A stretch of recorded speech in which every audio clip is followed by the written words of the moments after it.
संभल की साई जामा मस्जिद के सर्वे के दौरान हिंसा में 4 लोगों की मौत के बाद हालात तनावपूर्ण, इंटरनेट और स्कूल बंद, सपा प्रतिनिधि मंडल जाएगा संभल, अखिलेश को सौंपेंगे रिपोर्ट। हिंसा पर सियासत की जंग। संभल की साई जामा मस्जिद के सर्वे के दौरान हिंसा हुई थी, जिसमें गोली लगने से 4 लोगों की मौत हो गई। इस हिंसा के बीच राज्य का सियासी पारा हाई हो गया। इस बीच सत्ता पक्ष और विपक्ष में आरोप प्रत्यारोप का दौर जारी है। 4 लोगों की मौत के बाद भी हालात तनावपूर्ण बने हुए हैं। पुलिस ने भोपाल में शामिल 1500 लोगों के खिलाफ मामला दर्ज करते हुए 21 लोगों को गिरफ्तार कर लिया है। पुलिस के मुताबिक फिलहाल मौके पर शांति बनी हुई है। हालांकि किसी अन्य अनहोनी को रोकने के लिए जामा मस्जिद के आसपास के इलाके को सील करते हुए 30 थानों की पुलिस फोर्स को तैनात कर दिया गया है। इससे पहले जिला प्रशासन ने जिले में इंटरनेट और स्कूल सेवाएं आदि बंद कर दिया है। पुलिस ने इस मामले में संभल के सांसद जियाउर रहमान वर्क और सदर विधायक इकबाल महमूद के बेटे के खिलाफ मामला दर्ज किया है। संभल के पुलिस अधीक्षक कृष्ण कुमार ने मीडिया को बताया है कि हिंसा में घायल सब इंस्पेक्टर एकता चौकी प्रभारी दीपक राठी ने 800 लोगों के खिलाफ मुकदमा दर्ज कराया है। उन्होंने बताया कि सपा सांसद जियाउर रहमान वर्क और सोहेल इकबाल को नामजद अभियुक्त बनाया गया है। इन लोगों पर भीड़ को भड़काने का आरोप है। कि आप भीड़ के जो बलवाई थे, पत्थरबाज थे, उनका क्या मकसद था, उनका क्या उद्देश्य था। पुलिस वालों के पांव में गोली लगी है और इस तरीके की ये जो है जो उनका जो उद्देश्य था, लेकिन हमारी पुलिस ने और प्रशासन ने साथ में कंधे से कंधा मिला के एक बहुत अच्छे सूझबूझ से इस जो पत्थरबाजों की मंशा थी उसको कंप्लीट नहीं होने दिया। उनकी इच्छानुसार उन्होंने सर्वे को रोकने का भरपूर प्रयास किया। सर्वे शांतिपूर्ण कंप्लीट हुआ, जो कि माननीय न्यायालय के आदेश के अनुसार हो रहा था। और मैं उम्मीद करता हूं कि आगे भी है शांति व्यवस्था कायम रहेगी और सभी पत्थरबाजों को आइडेंटिफाई किया जाएगा और जितने भी लोगों के खिलाफ मुकदमा लिखा गया है उन सब लोगों को गिरफ्तार करके जेल भेजा जाएगा। सर कुल टोटल कितने नामजद कितने और अज्ञात कितने सर टोटल सर? कई जगह 700, कई जगह 800, जितने भी बलवाई हैं, दंगाई हैं, उन सबको पहचान में लाया जाएगा और उन सबको गिरफ्तार करके आपने नामजद, ये कल की हिंसा में उनका नाम आया पूर्व में दिए गए बयान पर, क्योंकि कल वो बैंगलोर में थे जो सांसद है। किसी भी व्यक्ति का किसी भी जगह पे होने से उसका कोई उद्देश्य नहीं होता है। उनके द्वारा जो दिए गए पूर्व में दिए गए बयान थे और 168 बीएनएस का उनको बीएनएसएस का नोटिस उनको भी तामील कराया गया था। उनके पिताजी को जो ममलूकुर रहमान है उनको 10 लाख के मुचलके से पाबंद भी करवाया गया था। इस तरीके के इन लोगों के द्वारा बार बार समय समय पर बयानबाजी की जा रही थी, जिससे लोगों को है समय समय पर भड़काया जा रहा था। टोटल कितनी मौतें हुई हैं सर अब तक? अभी तक वर्तमान में 3 जो है लोगों की डेथ की पुष्टि हुई है। उन लोगों के जो दफन है उनकी कर दिया गया है और बाकी जो सूचना समय पे मिलती रहेगी बताते रहेंगे। एक व्यक्ति की डेथ रिपोर्ट हुई है मुरादाबाद में, लेकिन पोस्टमार्टम के बाद में पता चलेगा कि वो जनपद संभल में किस कारण से उस व्यक्ति की डेथ हुई है। उधर सोमवार दोपहर साई जामा मस्जिद के सदर जफर आली ने प्रेस वार्ता की। उन्होंने कहा कि मस्जिद के बूझ खाने से एसडीएम ने पानी निकलवाया। यह पानी बहकर जब मस्जिद के बाहर आया तो भीड़ इकट्ठा हुई। सीओ से पूछा तो उन्होंने गाली दी, लाठियां चलाई, धमकाया कि ज़्यादा सवाल जवाब करोगे तो ठोक दूंगा। ये है कि फायरिंग के ऑर्डर हुए हैं, लोग हट जाए, इस तरह की कोई अपील की गई थी? हाँ, मैंने की थी। वो ये था कि मैं मौके पर उस टाइम गया था, मुझसे डीएम साहब ने कहा था, एसपी साहब ने कहा था कि आप मौके पर जाएं और भीड़ को आप सेटिस्फाई करें। मैं गया था, तब मेरे सामने डीआईजी महोदय, एसपी और डीएम आपस में ये डिस्कशन कर रहे थे कि तुरंत गोली चलाने का ऑर्डर लिया जाए। कौन कर रहे थे? एसपी साहब थे, डीएम साहब थे और डीआईजी साहब थे। मैं उस टाइम वहां मौजूद था। तब मैंने ये सोचा कि अब गोली चलने ही वाली है। मैंने पब्लिक से अपील की, बहुत ज्यादा अपील की, वहां पहुंचकर भी अपील की, लेकिन 75% लोग वापस चले गए। कुछ लोग यही सोचते रहे कि खुदाई अभी भी जारी है, ये खुदाई क्यों हो रही है। तो मैंने फौरन ही अनाउंस किया कि गोली चलने के आदेश मिल चुके हैं पुलिस प्रशासन को। लिहाजा मेरी गुजारिश है, अल्लाह के वास्ते, खुदा के वास्ते, सारे लोग हट जाएं, चले जाएं, अपने अपने घरों को चले जाएं, शांति बनाए रखें। उसके बावजूद भी कुछ लोग वहाँ ये जानने के लिए रहे कि क्या वाकई में जामा मस्जिद की खुदाई हो रही, और किसी लिए नहीं, इसलिए। लेकिन खुदाई की अफवाह किसने फैलाई जी, खुदाई की अफवाह किसने फैलाई? खुदाई की अफवाह इसलिए फैली कि वो पानी जब चारों तरफ चला तो पब्लिक में ये अफवाह हो गई, ये भ्रम हो गया, ये हो गया कि खुदाई चल रही है इसलिए ये पानी आ रहा, क्योंकि वो पानी आने का कोई टाइम था नहीं। अंदर से लगातार अनाउंसमेंट भी हो रही है और उसके बाद भी अफवाह फैल रही है, तो ये तो कहीं ना कहीं आप लोगों की कमियां रही ना? नहीं, हमारी क्या कमी रही, हम तो बराबर अनाउंस कर रहे हैं। पानी की जो कमी है, सबसे बड़ा जो अफवाह फैली है वो पानी को देख के फैली है कि ये पानी क्यों आ रहा है, इसका मतलब ये है कि अंदर खुदाई हो रही है, जबकि हम बराबर अनाउंस कर रहे थे वहाँ खुदाई नहीं हो रही थी। लेकिन पब्लिक के जहन में यही बात हुई कि शायद खुदाई हो रही है, और ये क्यों हो रही है। जैसे सरदार साहब, पुलिस का तो ये मानना है कि गोली जो है पुलिस ने नहीं, पब्लिक में ही चली है। ये कहना बिल्कुल गलत है पुलिस का, ये कहना बिल्कुल गलत है। पुलिस गोली हमारे सामने चला रही थी, मैं मौके पे मौजूद था। पब्लिक की तरफ से मेरे सामने कोई गोली नहीं आई। इस प्रेस वार्ता के बाद पुलिस ने करीब 3 बजे जफर आली को हिरासत में लिया। करीब 4.5 घंटे के बाद 7:30 बजे जफर को पुलिस ने पूछताछ के बाद छोड़ दिया। हालांकि एसपी कृष्ण बिश्नोई ने कहा है कि हमने जफर को हिरासत में नहीं लिया था, बातचीत के लिए कोतवाली बुलाया था। मुझे बुलाया गया था, मैं आ गया। अब मैं घर जा रहा हूँ। नहीं, पूछताछ के लिए आपको बुलाया पुलिस? हाँ। तो कह रही सिर्फ ऐसी बात करने के लिए बुलाया? पूछताछ करने के लिए बुलाया। हाँ। कि ये पीसी जो दी है आपने, इसके बारे में हमें थोड़ा सा पुलिस बताएं। कह रही है कि आपने सारी गलत बयानी की है हर चीज की। नहीं, देखिए वो तो बात की बातें हैं, पुलिस तो यही कहे कि गलत है। अब ये वो क्या कहती है क्या नहीं कहती है उसका कोई मतलब नहीं। आपने एसडीएम संभल पर जो आरोप लगाए उनको खारिज किया है? नहीं, अभी को किसी तरह का आरोपों पर कायम है अभी भी?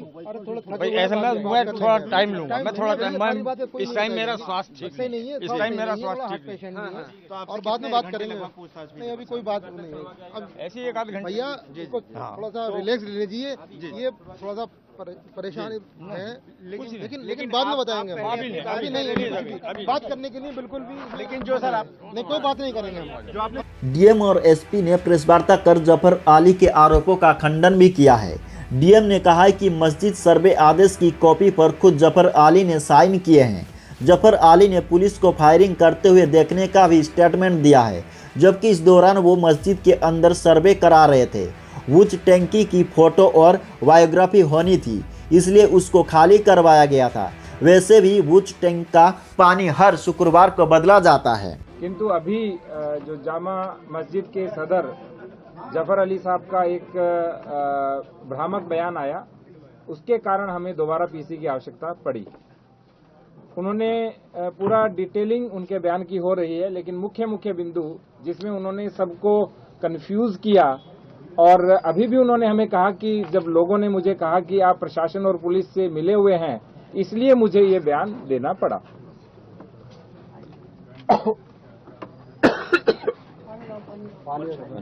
मच्छर चला गया, पानी मच्छर चला गया, अब ठीक है।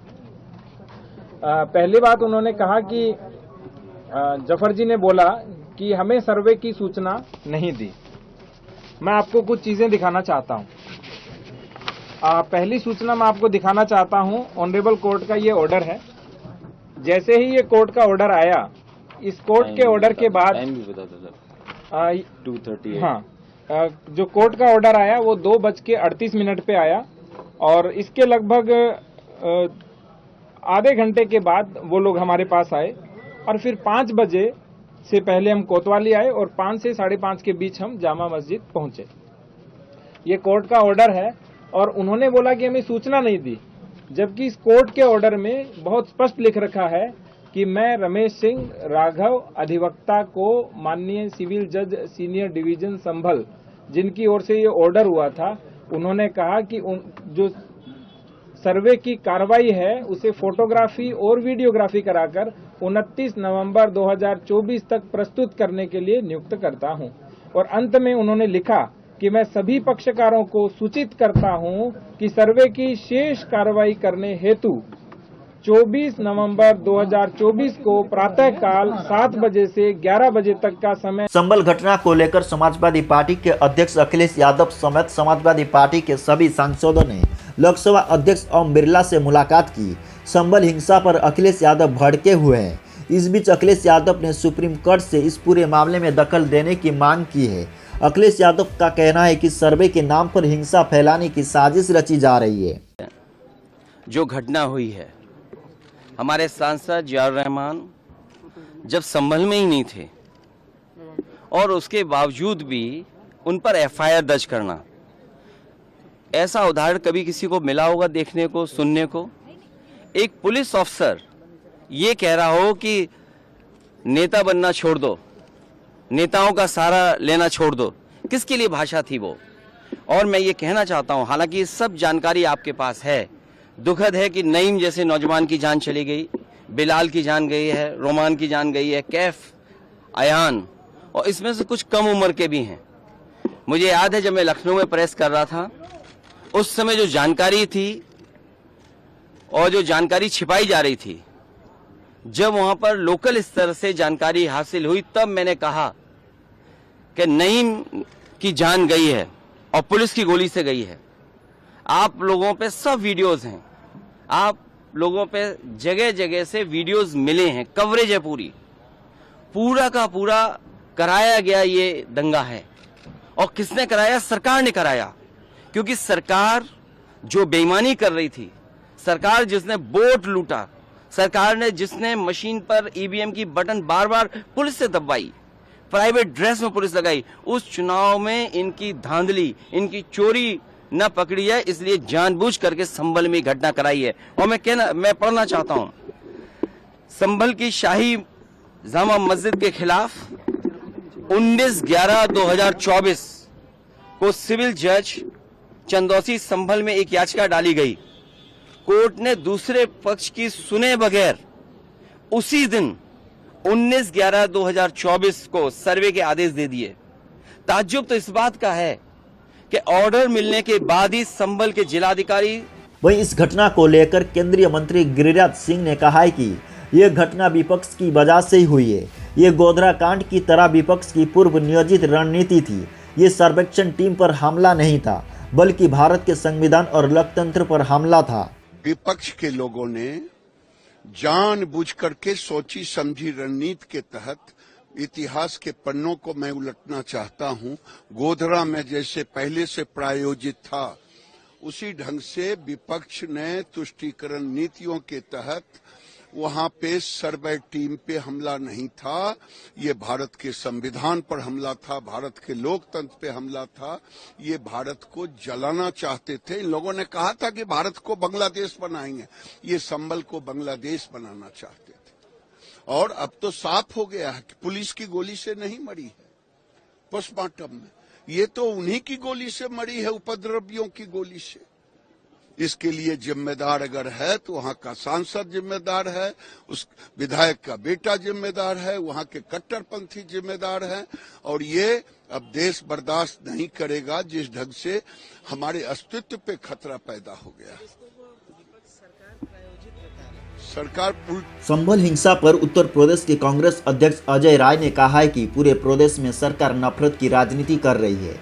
उसका दुष्प्रभाव संभल की घटना है। जिस तरह के वहां के लोग मारे गए हैं, इसकी न्यायिक जांच होनी चाहिए। पूरे प्रदेश के अंदर ये सरकार संभल में जो घटना हुई, उससे पूरे प्रदेश के अंदर नफरत की जो राजनीति कर रही है, उसका ये पूरी तरीके से दुष्परिणाम है।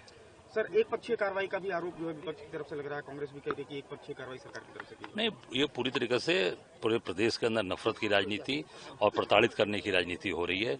जिस तरीके से वहाँ 5-5 लोग मारे गए हैं, इसकी न्यायिक जांच होनी चाहिए। और जो भी जिस तरीके के जो इसमें लोग शामिल हैं, उनके खिलाफ दंडात्मक कार्रवाई, उनको गिरफ्तार करके जेल भेजा जाए। आप लोग मौन करने जा रहे हैं? निश्चित तौर से हम मौन भी करने जा रहे हैं और आने वाले समय में पूरा कांग्रेस का डेलीगेशन मैं स्वयं संभल जाऊंगा। रामगोपाल यादव जी ने सर ये बात कही, उन्होंने कहा कि जब न्यायालय इस तरह के फैसले देंगे तो पथराव होना तो लाजमी है। देखिए, मैं इतना ही कहना चाहूंगा कि जो स्थितियां चल रही हैं, उसमें पूरी सरकार, पूरे लोग इसमें शामिल हैं और हम सब लोग वहां जाएंगे और जाकर वहां की वस्तुस्थिति से अवगत होंगे।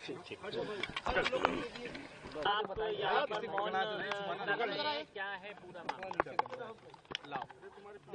दे दो भाई, साइड आ जाओ, किसी को पकड़ा दो भाई। कैमरे भाई आप नीचे कर लो यार, गौरव भाई थोड़ा आईडी सब नीचे करो, कैमरे आईडी नीचे करो भैया, आईडी नीचे कर लो, आईडी नीचे कर लो, आईडी नीचे करो, आईडी नीचे भी ले लीजिए ना, इनकी भी आईडी ले लीजिए आप।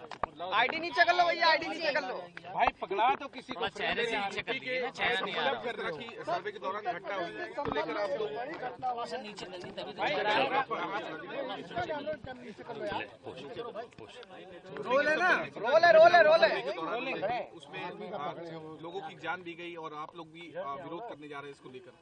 नहीं, देखिए, पूरी तरीके से ये सरकार जानबूझकर इस तरह की चीजें हो रही हैं। जहाँ तक जानकारी है कि एक बार पहले सर्वे वहाँ हो चुका था, तो दोबारा वहाँ भेजने का कोई औचित्य नहीं था और जानबूझकर ये पूरे प्रदेश के अंदर जो एक नफरत की राजनीति करना चाहती है भाजपा की सरकार, उसको इन्होंने जानबूझकर, कल की जो घटना है पूरी सुनियोजित है और जानबूझकर की गई घटना है। अखिलेश यादव हो, बहुजन समाज पार्टी की सुप्रीमो हो, मायावती भी कह रही न्यायिक जांच इसकी होनी चाहिए और भारतीय जनता पार्टी इस पे हिंदू मुस्लिम कराना चाह रही है। मैं तो पहले भी कह रहा हूं ना कि पूरी तरीके से समाज को बांटने की राजनीति हो रही है, नफरत की राजनीति हो रही है और निश्चित तौर से माननीय उच्च न्यायालय के सिटिंग न्यायाधीश से इसकी न्यायिक जांच हो और इसमें निश्चित तौर से जो अधिकारी या जो लोग इसमें शामिल हैं उनके खिलाफ कठोर से कठोर कार्रवाई होनी चाहिए। अध्यक्ष जी, आप लोग मौन धारण करने जा रहे हैं इसको लेकर, जिन लोग व्यक्ति उसको लेकर आप लोग मौन धारण करने जा रहे हैं? बिल्कुल, हम उनको शोक संवेदना प्रकट करेंगे।